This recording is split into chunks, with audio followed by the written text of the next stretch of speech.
Եթերում լուրերի ժամն է, բարի երեկո։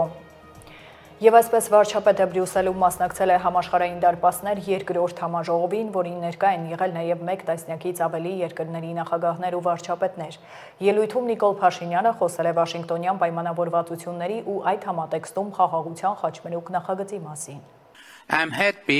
Ուրախ եմ ձեզ տեղեկացնել, որ այսօր Հայաստանի եւ Ադրբեջանի միջև խաղաղության հաստատման եւ Հայաստան-Թուրքիա հարաբերությունների կարգավորման դրական շարժընթացի պայմաններում մեր խաղաղության խաչմերուկի գաղափարն իրականություն է դառնում, ունենալով ողջ ներուժը ոչ միայն հարավային Կովկասում, այլև շատ ավելի ընդգրկուն աշխարհագրությամբ ամբողջ դինամիկան փոխելու համար։ Օգոստոսի 8-ին Վաշինգտոնում կայացած խաղաղության գագաթնաժողովի ժամանակ նախագահ Թրամփի աջակցությամբ Հայաստանը եւ Ադրբեջանը ի թիվս այլ հարցերի համաձայնության եկան տարածաշրջանային ենթակառուցվածքների բացման շուրջ, հիմնվելով տարածքային ամբողջականության, ինքնիշխանության, սահմանների անձեռնամխելիության, իրավազորության եւ փոխադարձության սկզբունքների վրա։ Ավելին, Հայաստանը եւ Միացյալ Նահանգները երկուստեք որոշվելիք երրորդ կողմերի հետ համատեղ կիրականացնեն Թրամփի ուղի հանուն միջազգային խաղաղության եւ բարգավաճման նախագիծը, որը զգալի ազդեցություն կունենա տարածաշրջանում եւ դրանից անդին կապակցվածության ամրապնդման վրա, ամբողջովին համահունչ լինելով խաղաղության խաչմերուկ նախաձեռնության տեսլականին։ Ժամանակակից պատմության մեջ առաջին անգամ մեր տարածաշրջանը թե քաղաքականապես, թե լոգիստիկապես պատրաստ է բացահայտել իր չօգտագործված ներուժը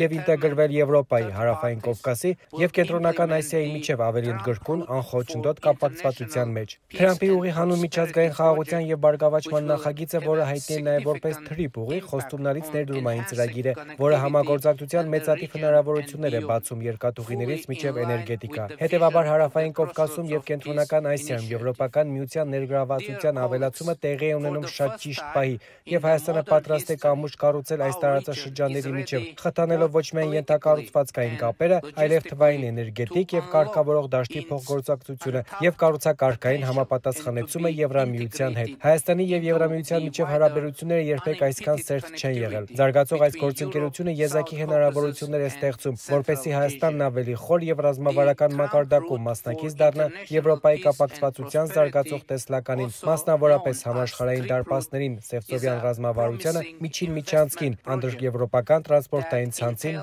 եւ այլոց։ Համաժողովի շրջանակում վարչապետը մի շարք հանդիպումներ է ունեցել Եվրամիության ընդլայնման հարցերով հանձնակատար Մարտակոսի հետ, քննարկել են Հայաստան-Եվրամիություն գործակցության հետագա զարգացման հեռանկարները։ Նիկոլ Փաշինյանը հանդիպել է նաև Լյուքսեմբուրգի վարչապետի հետ։ Վարչապետն ու Լյուկ Ֆրիդենը քննարկել են Հայաստան-Լյուքսեմբուրգ հարաբերությունների օրակարգային հարցեր, ընդգծել առևտրատնտեսական կապերի զարգացման անհրաժեշտությունը, մտքեր փոխանակել Հայաստան-Եվրամիություն գործակցության խորացման շուրջ։ Զրուցակիցներն անդրադարձել են նաև Հայաստան-Ադրբեջան խաղաղության գործընթացին, կարևորելով տարածաշրջանային կայունությունն ու գործակցությունը։ Երբ է ստորագրվելու խաղաղության պայմանագիրը, արտաքին գործերի փոխնախարար Վահան Կոստանյանն է պատասխանել հարցին, նշել, որ այդ ուղղությամբ աշխատանքները շարունակվում են։ Կառավարության նիստից հետո լրագրողների հետ ճեպազրույցում փոխնախարարն ասել է, որ Հայաստանը ստացել է խաղաղ ապրելու եւ կոմունիկացիաներն ապաշրջափակելու հնարավորություն։ Հանրությունն այդ մասին պատշաճ կտեղեկանա։ Ադրբեջանի փոխարեն գնահատական տալ չի կարող, բայց ցիտել է Վաշինգտոնի հայտարարությունները, նաև պատասխանել հարցին, ինչու է Ալիևը շարունակում կիրառել այսպես կոչված Զանգեզուրի միջանցք արտահայտությունը։ Հայաստանի Հանրապետությունը ստացել է հնարավորություն խաղաղ եւ կայուն տարածաշրջան կառուցելու եւ սկսել է այդ գործընթացը եւ մենք նաեւ ստացել ենք հնարավորություն ապաշրջափակելու բոլոր կոմունիկացիաները մեր ռեգիոնում, ինչի ուղղությամբ աշխատանքներ ենք տանում մեր ամերիկացի գործընկերների հետ։ Քննարկումներ են ընթանում, երբ որ կլինեն հստակ հանգրվաններ, վստահաբար դրա մասին հանրությունը պատշաճ կարգով կտեղեկանա։ Մենք հույս ունենք եւ վստահություն ունենք, որ գործընթացը կգնա դրական ուղով եւ այն ընդհանուր դինամիկան, որը տեսնում ենք Վաշինգտոնում օգոստոսի 8-ին տեղի ունեցած հանդիպումից հետո, դրական ենք գնահատում։ Ես չեմ կարող Ադրբեջանի փոխարեն երաշխիքներ տալ, բայց այն հայտարարությունները, որոնք հնչել էին նաև Սպիտակ տանը, խոսում էին դրա մասին, որ մենք մտնում ենք կայուն եւ խաղաղ ժամանակաշրջան։ Հայաստանի Հանրապետության սուվերեն տարածքում Զանգեզուրի միջանցք անունով որևէ պրոյեկտ, այդ թվում կոմունիկացիոն պրոյեկտ չկա եւ չի կարող լինել, թե ինչպես կանվանեն Ադրբեջանի իշխանությունները իրենց տարածքով անցնող կոմունիկացիոն պրոյեկտները դա արդեն իրենց խնդիրն է։ Վայոց ձորը նոր մարզպետ ունի, Վահագն Արսենյանն է նշանակվել պաշտոնում, իսկ Կոլյա Միքայելյանն ազատվել է մարզպետի պաշտոնից։ Նշեմ, որ Արսենյանը Ջերմուկի համայնքապետն է, ինչպես նաև Ջերմուկ գրուպ ընկերության սեփականատեր Աշոտ Արսենյանի որդին։ Նիստից հետո լրագրողների հետ կարճ զրույցում Արսենյանն ասել է, որ ինքն այլ քաղաքական հայացքներ ունի, հայրը այլ։ Եղել է առաջարկ, ինքն էլ ընդունել է, իսկ նախկին մարզպետի հետ նորմալ հարաբերություններ ունի։ Այսինքն ինչով էր պայմանավորված։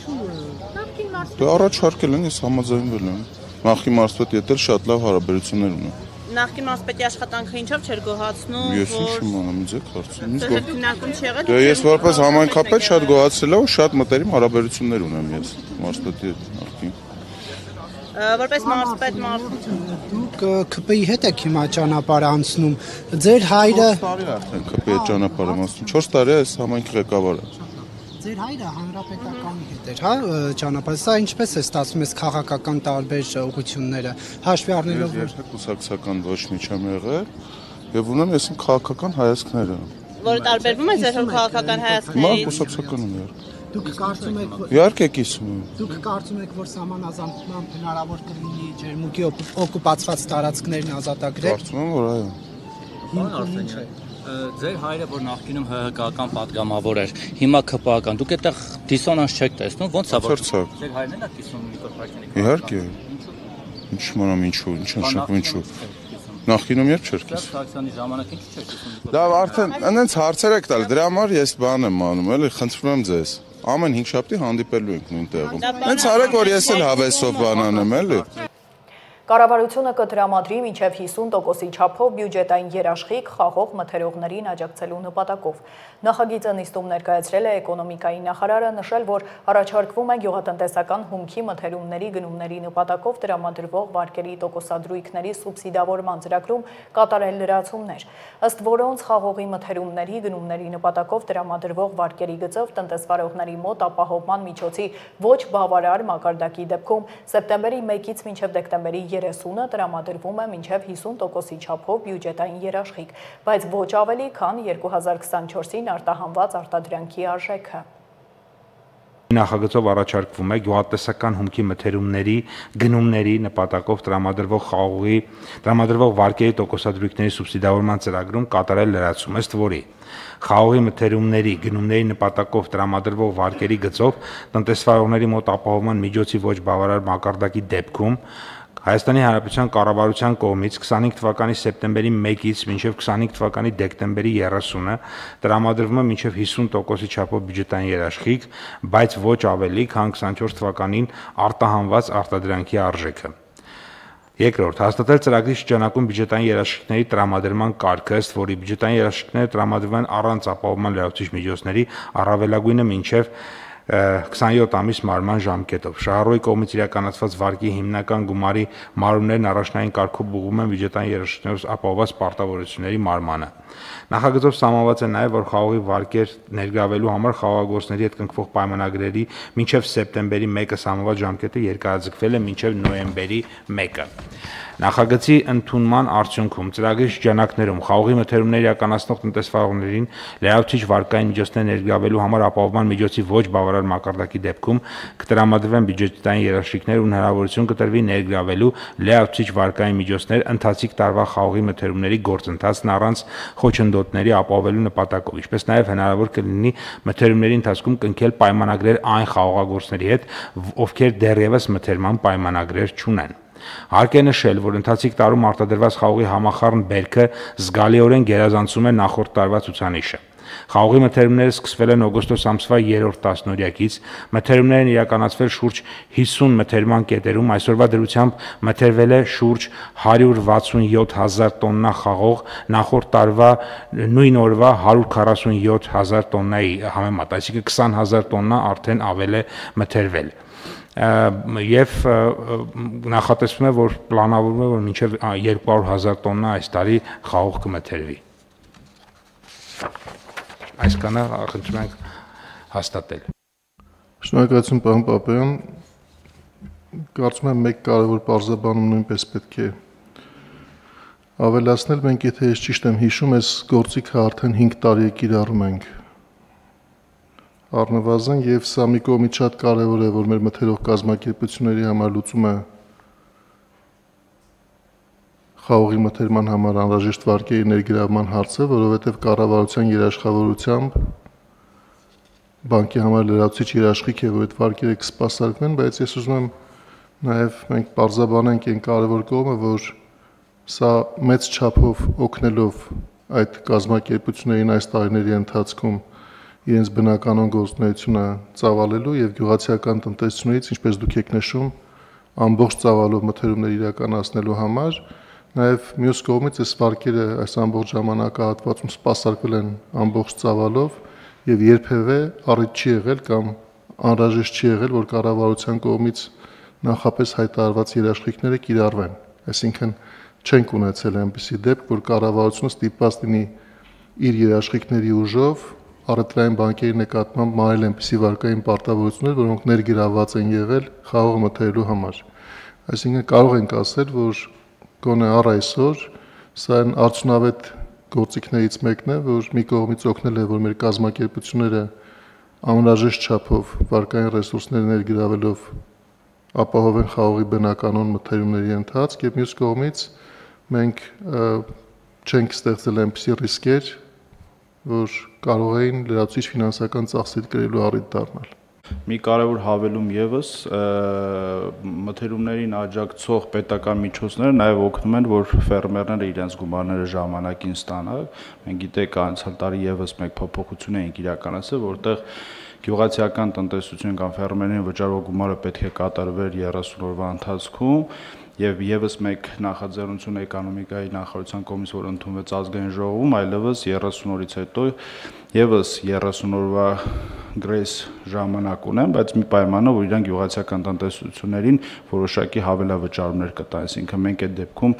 որևէ մեխանիզմ չենք կիրառի, բայց հիմա վիճակագրություն նայում ենք բավականին լավացել է, այսինքն ֆերմերները իրենց գումարը ստանում են ժամանակին եւ հորդորում եմ եւս մեկ անգամ տնտեսվարող սուբյեկտներին եւ մեր ֆերմերներին, որովհետեւ նախ փաստաթղթավորումը լինի գրավոր պայմանագրի վրա, ավելի լավ է դա լինի անկախիկ վճարումների միջոցով, եթե այդպեսին հնարավոր է եւ ժամանակին կատարվի։ Շնորհակալ եմ։ Նիստին զուգահեռ կառավարության շենքի մոտ արցախցիները բողոքի ակցիա են անցկացրել։ Նրանք հայտարարել են, որ վերադարձի հույսը կասկածի տակ դնողը հայ ժողովրդի թշնամին է։ Արցախի հարցը պետք է միշտ մնա օրակարգում, պետք է վերակենդանացվի հարցը միջազգային հարթակներում։ Եթե այսօր վերադարձի հնարավորություն չկա, չի նշանակում, որ ապագայում էլ չի լինելու։ Ակցիայի մասնակիցների կոչն ուղղված էր նաև ընդդիմադիրներին։ Այսօր Հայաստանի փրկությունն է կարևոր, ոչ թե պաշտոնակռիվը, հայտարարել են նրանք։ Մենք այսօր բողոքի ակցիա ենք կազմակերպել, որ ընդհանրապես հորդորենք այդ մարդիկ Արցախի մասին չխոսան, որովհետև այդ մարդկանց ամեն մի բառի մեջ Արցախի հարցը փակված է, արցախցիները իրավունք արդեն հետ վերադարձի իրավունքի արդեն ոտնահարել են, մի հատ իրավունք է մնացել արցախցիների ձեռին, որ բոլոր արցախցիներից տարել են, տուն տեղ տարել եք, վաճառել եք, դավաճանել եք, որ արցախցիներից խլել եք իրենց զավակներին, իրենց հարազատներին, որ արցախցիներից խլել եք Արցախը, Սուրբ Արցախը, այսօր այդ իրավունքներն եք արդեն արցախցիներից ուզում խլել։ Մենք թույլ չենք տա այդ իրավիճակում, այս ծանր իրավիճակում արցախցիները այդ, որ ասում է, այդ կորուստից քիչ փոքր ժամանակ անցած ամեն անգամ արցախցիներին կրկնապատիկ ցավ պատճառելով իրենց հույսն հավատը կտրելով հետ վերադարձի մասին։ Մենք առաջ Փաշինյանը նշեց, որ արցախցիների վերադարձը իրատեսական չի համարում, այս պայմաններում ինչ ակնկալիքներ ունեք այս իշխանությունից։ Ակնկալիքները ստեղ հենց իրենց կողմից ակնկալիքներ չենք տեսնում, դրա համար էլ իրենց էլ ասում ենք, որ վերջ տվեք արցախցիների անունից խոսալու, արցախցիների անունից Արցախի ապագան որոշելու, որովհետև դա Արցախի ժողովուրդն է որոշում իր ապագան, ու արցախցիները այն հույսը հավատով են, որ մենք հետ վերադառնալու է կո Արցախի հայկական լինելու վերականգնելու է։ Դա կարող է վաղվա օրվա, այսօրվա իրականություն չլինի, բայց դա իրականություն է դառնալու, եթե մենք նորմալ առաջնորդներ ունենանք, ոնց որ մենք Արցախը ազատագրել ենք, ոնց որ մենք Արցախը հայկական պահել ենք, ամրագրել ենք, այդ օրը նորից էլի վերադառնալու է։ Շարունակենք, վարչապետի պաշտոնին է հավակնում մարդու իրավունքների նախկին պաշտպանը։ Արման Թաթոյանը հայտարարել է միասնության թևեր քաղաքական նախաձեռնության մասին։ Պաշտոնական մեկնարկի ժամանակ Թաթոյանն ասել է, որ մասնակցելու է 2026-ի ընտրություններին, այլևս չի կարող զուտ մասնագիտորեն վերաբերվել քաղաքական կյանքին, որն իր խոսքով հայանպաստ չէ։ Փորձելու է պետության եւ ժողովրդի շահերի պաշտպանությանն ուղղել իր եւ թիմակիցների բոլոր ջանքերը։ Ասել է, որ ինքնուրույն քաղաքական ուժ են եւ ինքը հավակնում է վարչապետի պաշտոնին։ Ինձ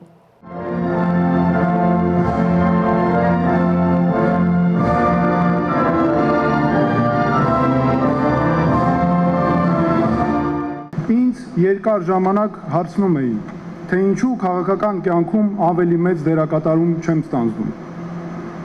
Հարցնում եւ հորդորում էին քաղաքական ուղիղ մասնակցություն եւ դերակատարում ստանձնել եւ մասնագետները, եւ գործընկերները, եւ լրագրողները։ Ահա եկավ այն ժամանակը, եւ դա անխուսափելի դարձավ։ Այլևս չեմ կարող զուտ մասնագիտորեն վերաբերվել քաղաքական կյանքին, որը հայանպաստ չէ։ Կփորձեմ պետության եւ ժողովրդի շահերի պաշտպանությանն ուղղել իմ եւ իմ թիմակիցների բոլոր ջանքերը, այդ թվում միասնության թևեր քաղաքական նախաձեռնությամբ, որի մտահղացումը բխում է ժողովրդին սատարելու եւ բոլորիս ջանքերը միավորելու իմ ցանկությունից։ Միասնության թևերը նշանակում է, որ մենք պետք է իրար թև ու թիկունք լինենք, նայենք առաջ ու իրար վեր բարձրացնենք։ Այն նաև նշանակում է հայ ժողովրդի միասնություն եւ համերաշխություն աշխարհում, Հայաստանում եւ Սփյուռքում։ Մեր խորհրդանիշը թևավոր ցուլն է, որի թևերին փարված են մեզ առաջնորդող 7 արժեքները, իսկ ցուլն ինքնին խորհրդանշում է ուժ, աշխատասիրություն, հետևողականություն, համառություն, համբերություն եւ հաղթանակ։ Այս խորհրդանիշների ներքո էլ մենք շարժվելու ենք առաջ։ Սիրելի հայրենակիցներ, այսօր մեզ պետք է կերտել այնպիսի պատմություն, որտեղ Հայաստանը նորից ճիշտ է, որտեղ մենք նորից իրավացի ենք։ Գլխավորը զարգացման ծրագրերի բացակայությունը չէ։ Այսօր բոլորն են առաջարկում ծրագրեր, բայց դրանք թողնում կիսատ։ Ինչպես տասնամյակներ շարունակ կիսատ թողնված մեր Կասկադի շինարարությունը կամ մանկական աշխարհ նախկին խանութը Երևանի կենտրոնում։ Հայաստանը այլևս չի կարող զարգանալ հին մոդելով։ Սպառման եւ ներմուծման հաշվին։ Ժամանակն է փոխել տնտեսական մտածողությունը, ձևավորել նոր ազգային մոդել, ստեղծարար, արտահանող եւ տեխնոլոգիական Հայաստան։ Մեր նպատակը պարզ է, բայց համարձակ։ Հայաստանը պետք է ապրի ոչ թե իր ներքին սպառման հաշվին, այլ իր ստեղծած արտադրանքի եւ գաղափարի արժեվորումով համաշխարհային շուկաներում։ Իհարկե մեզ մոտ կլինեն հանրային եւ կան հանրային ճանաչում ունեցող մարդիկ, բայց եթե մենք շարժվում ենք պրոֆեսիոնալիզմի սկզբունքով, հիմա պատկերացեք մենք ունենանք հանրային ճանաչում ունեցող մարդիկ, բայց դրանք ոչ պրոֆեսիոնալին են գան ինչ անեն։ Այսօրվա վիճակը դուք կարծում եք ինչից է այսպես։ Մենք այսօր ամեն ոլորտում տեսեք ինչքան խնդիրներ կան։ Հələ մի հատ եկեք վերցնենք թմրամիջոցների շրջանառության ոլորտը։ Մեր իրավապահ մարմինները ես վստահ եմ ամեն օր չարչարվում են, բայց հələ տեսեք քաղաքական մակարդակում ինչ վիճակ է։ Այդ քաղաքական մակարդակի պատճառից է, վիճակից է, չէ՞ որ գալիս սարը ահագնացող տեմպերի է հասել։ Դուք կարծում եք այսօրվա հանրային քաղաքական գործիչները հանրային ճանաչում չունեին երբեկան։ Հանրային ես լավ գիտեմ, չէ՞, բոլորս գիտենք, ես մարդու իրավունքների պաշտպանն էի։ Իհարկե նրանք ունեին հանրային ճանաչում, բայց սա դասական օրինակ է, որ եթե դու հանրային ճանաչում ունես առանց պրոֆեսիոնալիզմի, գալիս ես մի աշխատանքի, որից դու չես հասկանում ընդհանրապես, չես տիրապետում, թե ինչ ես դու անելու։ Դու անձնական հարստության միջոց ես սկսում օգտագործել այդ պաշտոնը ինչ որ հաշվեհարդարների համար, քո սխալները կոծկելու համար, որտեղ դու սխալներ ես, չէ՞, դու սխալներ ես ցույց տալու, ինչ ես անելու, անընդհատ կոծկելու ես այդ սխալները։ Սա է նաև, որ մենք եթե միայն այդ հանրային գործիչ լինելու գաղափարախոսությամբ շարժվենք, մեր ամբողջ երկիրը լցնելու ենք դիլետանտիզմով, շատ ներողություն։ Երևանի ընդհանուր իրավասության դատարանի Շենգավիթի նստավայրում շարունակվել է Սրբազան շարժման առաջնորդ Բագրատ Սրբազանի եւ մյուս 17 մասնակիցների գործով դատական նիստը։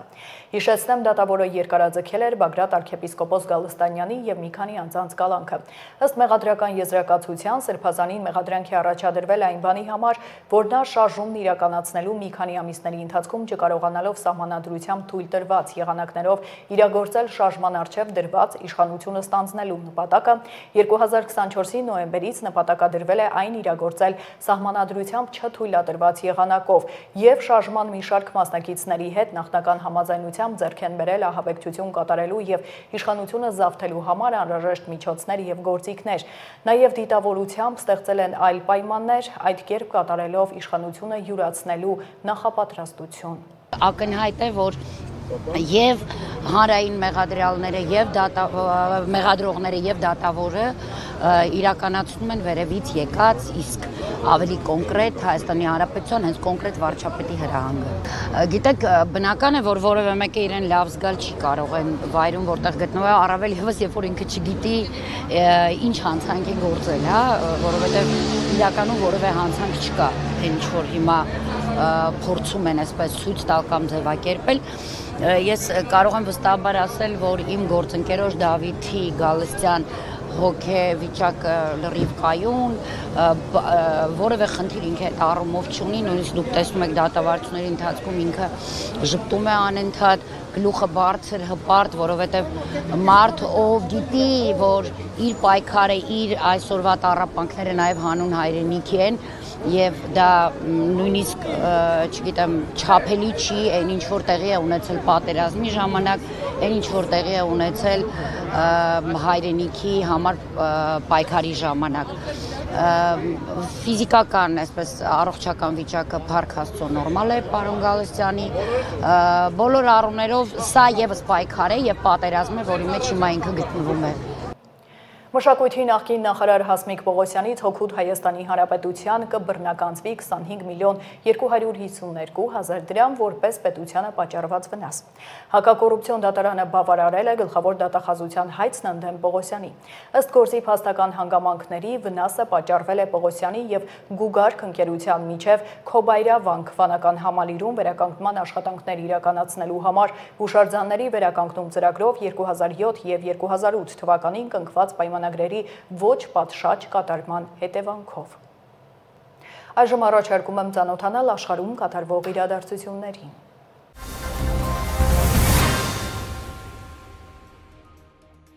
Հնդկաստանի վարչապետ Նարենդրա Մոդին Մումբայում հյուրընկալել է Բրիտանիայի վարչապետ Քիր Սթարմերին։ Առևտրային հարաբերությունների խորացման համատեքստում կողմերը կհայտարարեն Մեծ Բրիտանիայում Հնդկաստանի լրացուցիչ ներդրումների մասին։ Ըստ Սթարմերի գրասենյակի հնդկական 64 ընկերություն 1.3 միլիարդ ֆունտ ստերլինգի ներդրումներ կանի Բրիտանիայում։ Հնդկաստանը եւ Մեծ Բրիտանիան մինչև 2040 թվականը մտադիր են երկկողմ առևտուրն ավելացնել եւս 25.5 միլիարդ ֆունտ ստերլինգով։ Ռուսաստանի նախագահ Վլադիմիր Պուտինը Տաջիկստանում է մասնակցելու ԱՊՀ անդամ պետությունների ղեկավարների գագաթնաժողովին։ Նա խոսել է ռուս-տաջիկական բանակցությունների արդյունքներից եւ նշել, որ Տաջիկստանում տեղակայված ռուսական 201-րդ ռազմաբազան հանրապետության եւ ողջ տարածաշրջանի անվտանգության երաշխավորներից մեկն է։ Պուտինը նաեւ հավելել է, որ Ռուսաստանը ավանդաբար զգալի ներդրում է ունենում կենտրոնական Ասիայի տարածաշրջանում խաղաղության եւ կայունության պահպանման գործում։ Ընդ որում մենք ակտիվորեն համագործակցում ենք տաջիկ գործընկերների հետ, զարգացնելով պաշտպանական, ռազմատեխնիկական, հակաահաբեկչական եւ հակաթմրանյութային համագործակցությունը, նշել է Պուտինը։ Ռուսաստանի Դաշնության նախագահը հավելել է, որ Մոսկվան միշտ պատրաստ է Դուշանբեի հետ համագործակցության ընդլայնմանը։ Դմիտրի Մեդվեդևը ժամանել է Փհենյան մասնակցելու Կորեայի աշխատավորական կուսակցության հիմնադրման 80-ամյակի տոնակատարություններին։ Ժամանեցի Կորեայի աշխատավորական կուսակցության 80-ամյակին։ Ժամանակը գնում է, բարեկամները միասնական են, իսկ թշնամիները լարվում են, նշել է Մեդվեդևը։ Ռուսաստանի անվտանգության խորհրդի ղեկավարը Կորեա կատարած այցի ընթացքում ծաղիկներ է դրել Հյուսիսային Կորեայի նախկին առաջնորդներ Կիմ Ir Սենի եւ Կիմ Չեն Իրի հուշարձաններին Փհենյանի Մանսունդայե բլրի վրա։ Բելարուսի նախագահ Ալեքսանդր Լուկաշենկոն շնորհավորական ուղերձ է հղել Իրակլի Կոբախիզեին տեղական ինքնակառավարման մարմինների ընտրությունների հաջող անցկացման կապակցությամբ։ Վրացական երազանքի թեկնածուների վստահ հաղթանակը նրանց պատասխանատվության, հուսալիության եւ պրոֆեսիոնալիզմի բարձր չափանիշներին համապատասխանության հավաստումն է։ Դա նաեւ վկայում է երկրի ինքնիշխան զարգացման եւ հասարակության համախմբման ձեր որդեգրած ուղեկցի լայն աջակցության մասին, ասվում է հայտարարությունում։ Լուկաշենկոն ընդգծել է Բելարուսի ձգտումը խորացնելու Վրաստանի հետ բարեկամությունը եւ համագործակցությունը։ Ֆրանսիայի նախագահ Էմանուել Մակրոնի գործունեության հավանության վարկանիշը իշխանության գալուց ի վեր հասել է ռեկորդային ցածր 14%-ի, ինչի մասին վկայում է Elab ընկերության կողմից անցկացված հարցումը։ Նշվում է, որ այս ցուցանիշը մեկ ամսվա ընթացքում նվազել է 3%-ային կետով։ Ուսումնասիրությունը ցույց է տվել, որ հարցվածների շրջանում առավել բարձր աջակցություն է վայելում ծայրահեղ Աջական ազգային միավորում կուսակցությունը շուրջ 35%։ Հարցումն ուսումնասիրել է ազգային միավորման հնարավորությունները ազգային ժողովի լուծարման դեպքում։ Դրա տվյալներով ծայրահեղ աչերը կարող են ստանալ ձայների 33-ից 34%-ը։ Մակրոնի կողմնակիցները 2024 թվականի ընտրություններից հետո խորհրդարանում մեծամասնություն չունեն։ Հետևաբար ոչ մի նշանակված կառավարություն չի կարող կայուն աշխատել առանց ընդդիմության գոնե մի մասի աջակցության։ ՄԱԿ-ը ֆինանսավորման խնդիրների պատճառով մտադիր է մոտավորապես 25%-ով կրճատել խաղաղապահ առաքելությունների մասնակից զինվորականների թիվը։ Պաշտոնատար անձի խոսքով ամբողջ աշխարհում խաղաղապահ գործողություններին մասնակցող անձանց հաստիքը կկրճատվի 25%-ով, ինչը ենթադրում է, որ ընդհանուր առմամբ կկրճատվի խաղաղապահ առաքելության 50,000-ի հասնող խաղաղապահներից մոտավորապես 13-ից 14,000-ը։ ՄԱԿ-ը նախատեսում է այս տարվա համար մոտ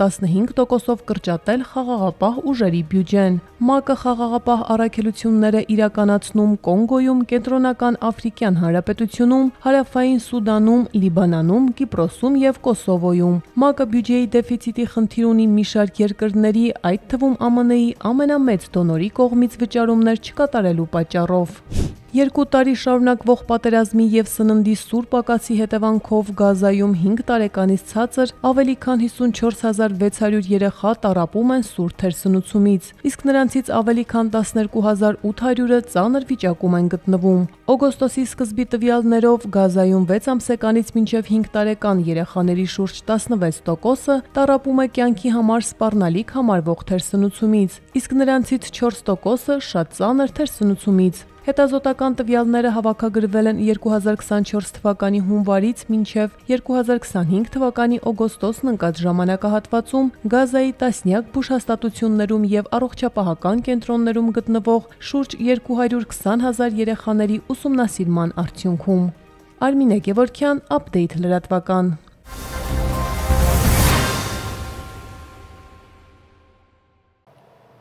Շարունակենք մահվան ելքով վրա Երթկոտայքի մարզում Շամշյանի տեղեկացմամբ BMW-ն Ալափար Սարզական ճանապարհին վրա երթի է ենթարկել 49-ամյա հետիոտնին, ապա բախվել փայտե Էլեկտրասյանն ու տապալել այն։ Վրա երթի ենթարկվածը տեղում առաջին բուժօգնությունն է ստացել, ապա տեղափոխվել Երևանի բուժկենտրոն, որտեղ գիտակցության չգալով մահացել է։ Դեպքի փաստով նախաձեռնվել է քրեական վարույթ։ Հայտնաբերվել են հրազեն, սառը զենքեր ու թմրանյութ, քրեական ոստիկանության հերթական բացահայտումը։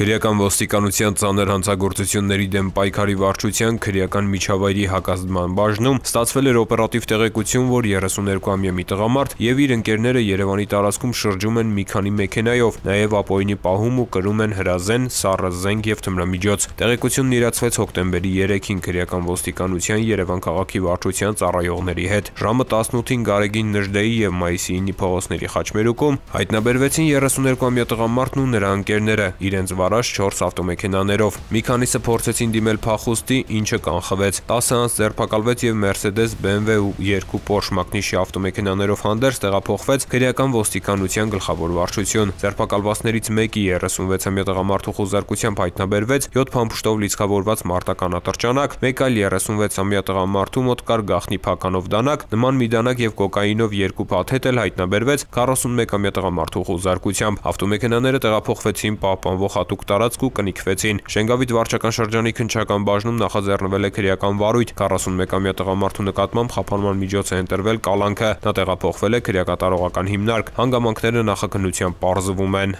Ծանուցում ենթադրյալ հանցանքի մեջ կասկածվողը կամ մեղադրվողը համարվում է անմեղ, քանի դեռ նրա մեղավորությունը ապացուցված չէ Հայաստանի Հանրապետության քրեական դատավարության օրենսգրքով սահմանված կարգով, դատարանի օրինական ուժի մեջ մտած դատավճռով։ Եվ եղանակ վաղվանից ցրտում է, առավոտյան ու գիշերը հնարավոր է կարճատև անձրև, օդի ջերմաստիճանը կնվազի 5-ից 9 միշ։ Այսքանը դուք դիտում եք Update լրատվականը, հիշեցնեմ թողարկումից վայրկյաններ անց վերլուծությունը, բաց չթողնեք, իսկ ես ձեզ հրաժեշտ եմ տալիս, հաջողություն։